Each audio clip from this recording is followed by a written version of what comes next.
Good evening from Washington, D.C., and thank you to those of you joining us from around the world for news from a Catholic perspective. I'm Lauren Ashburn. Allegations of cover-up come to the Vatican, and Pope Francis remains mum.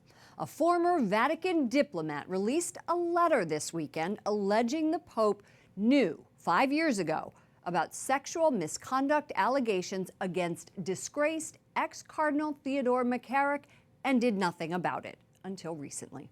The accusations are forcing bishops and priests around the country to address the latest in the sex abuse crisis from the pulpit. Io ho letto questa mattina.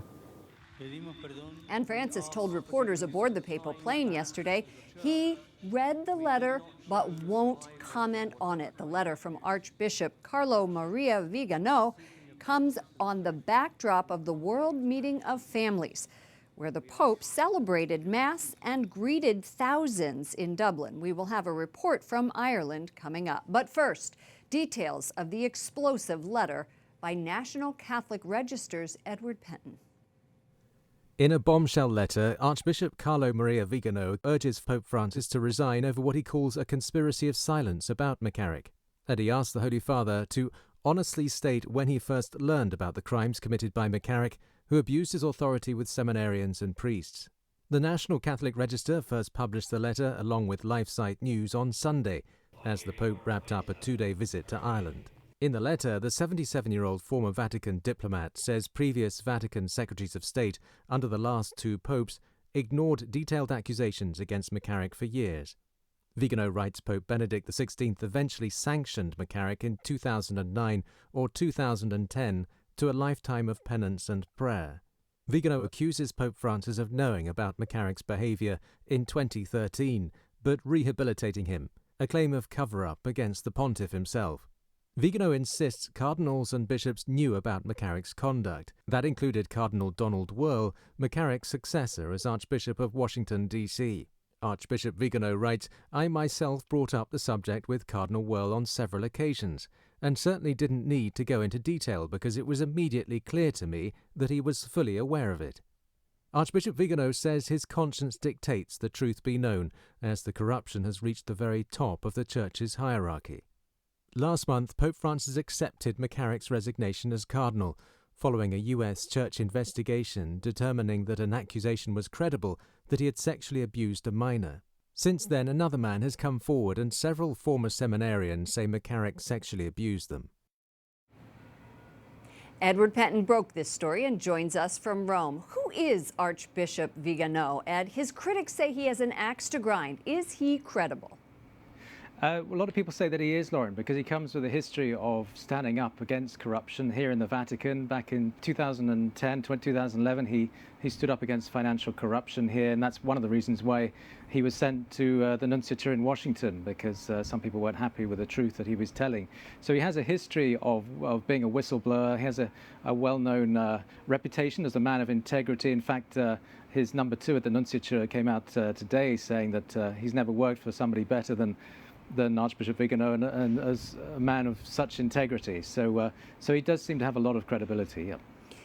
But there are reports that he was sent back to Rome because he met with Kim Davis, who at the time was a clerk in Kentucky opposed to same-sex marriage. Is there truth to the fact that he and the Pope do not get along? I don't know about that. I think they clearly have a difference in vision, but I think the Kim Davis thing was something which I think a lot of people supported, and obviously he did.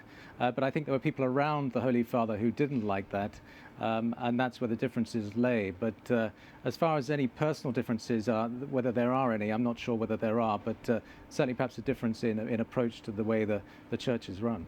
The Pope says that he read Vigano's letter, but he is refusing to comment. What do you make of that response? Was it the right thing to say?